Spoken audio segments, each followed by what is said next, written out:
अस्सलाम वालेकुम वरहमतुल्लाहि वबरकातुहू। प्यारे बच्चों, कैसे हो आप लोग।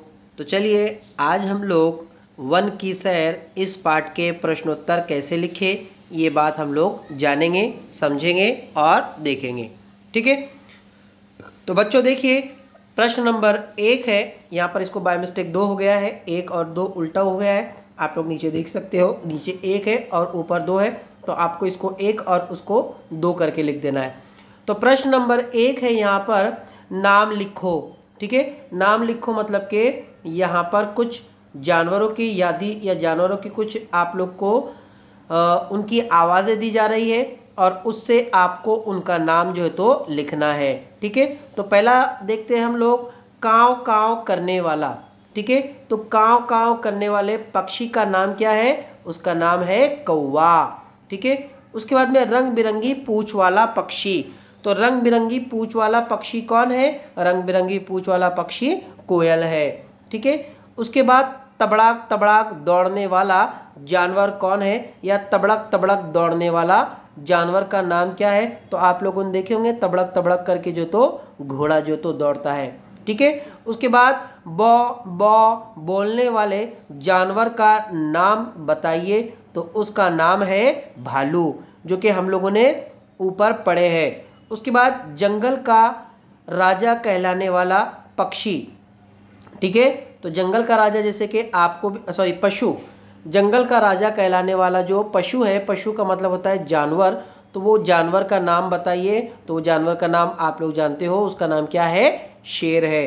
तो ये आपको जो तो बनाकर लिख देना है। ठीक है, उसके बाद हम लोग प्रश्न नंबर 2 पर बढ़ेंगे। बच्चों इसमें देखो थोड़ा समझने वाली बात यह है कि निम्नलिखित प्राणियों के नाम उचित खानों में लिखिए। आप लोग को 3 कॉलम बनाने हैं। पहला है बनाना है आप लोग को थलचर, दूसरा बनाना है जलचर और तीसरा बनाना है नभचर। ठीक है, इन तीनों के ही मानी होते हैं। थलचर का मतलब होता है ज़मीन पर रहने वाले, जलचर का मतलब होता है पानी में रहने वाले और नभचर का मतलब होता है आसमान में उड़ने वाले। ठीक है, तो ऐसे 3 कॉलम आपको बनाने हैं और यहाँ पर आप लोग को कुछ पशु पक्षियों के नाम दिए जा रहे हैं, जैसे कौवा, बैल, मछली, मगर, सिंह, ऑक्टोपस, हाथी, मोर और चिड़िया। तो इनको आप लोग को ओवरऑल जो आप लोग के दिए गए हैं, इनको आप लोग की इनकी जमात बंदी करनी है कि कौन सा परिंदा या कौन सा जानवर जो तो कहाँ पर रहता है। ज़मीन पर रहने वाले कौन से हैं, आसमान में उड़ने वाले कौन से हैं और पानी में रहने वाले कौन से हैं। तो बच्चों देखिए यहाँ पर आप लोग जो है तो पहले बैल को देखिए, उसके बाद सिंह को देखिए, सिंह का मतलब होता है शेर, और उसके बाद हाथी को देखिए आप लोग।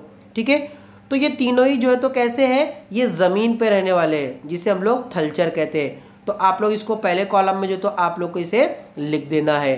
ठीक है, पॉइंट नंबर 2 देखते हैं हम लोग। दूसरा है जलचर। जलचर का मतलब होता है पानी में रहने वाले। तो अब इनमें पानी में रहने वाले कौन है? तो यहाँ पर मछली, उसके बाद में मगरमच्छ, ठीक है, और ऑक्टोपस। ये जो है तो कहाँ पर रहते हैं? ये समंदरों में या नदियों में या तालाबों में जो तो पाए जाते हैं। तो इसे थलचर वाले कॉलम में जो तो आप लोग को लिख देना है। ठीक है, अब उसके बाद आखिरी बचता है आप लोगों का, जो कि आपका है नभचर। नभचर का मतलब होता है आसमान। ठीक है, देखो नभ का मतलब होता है आसमान और चर का मतलब होता है उड़ने वाले। ठीक है, तो नभचर यानी कि आसमान में उड़ने वाले। तो आसमान में उड़ने वाले कौन कौन से हैं? तो यहाँ पर देखेंगे आप लोग, तो पहला ही जो दिया गया है कौवा।